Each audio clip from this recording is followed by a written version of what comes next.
Ерлан Жүнісов, менің атым тәуелсіздік.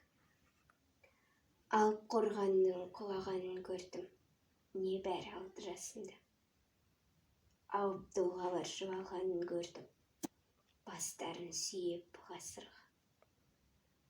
Алып таулардың шайқалғанын көрдім, 6 жасымда сондықтым. Алып сөздерді айта алғанын көрдім, ат төбеліндей халықты. 6 жасымда жылаған жоқпын, сұраған жоқпын анамнан. Сол күні жаңа ән айтып оралған, сол түні неге ұйықтамай маған бір аңыз айтып шыққанын, ол жайлы күннен жаралған.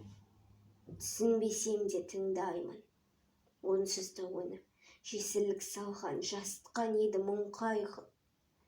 Көзінің жасы сөйлеген түнді ұқпасам да, аңыз ұнаған, жаралған күннен ол жайлы. Тарихтан анам дәріс оқитын орта мектепте. Ұлына бірақ айтпаптық, сені құлдық пен түрме бүргесін. Ал бүгін енді тарихты өзім білемін. Жолдарды сезем, жонарқам менен мың жылдар өткен ұлы елім. Ұлылық жайлы ойлайды басқа, жап-жас шақ. Ұлы қорғандардың күйреуін көрген жүрегім. 6 жасында ақырын көрген алыптың.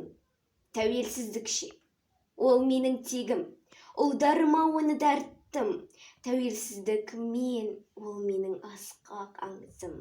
Болмысы ол ұлдың өзіңнен туған жарық күн.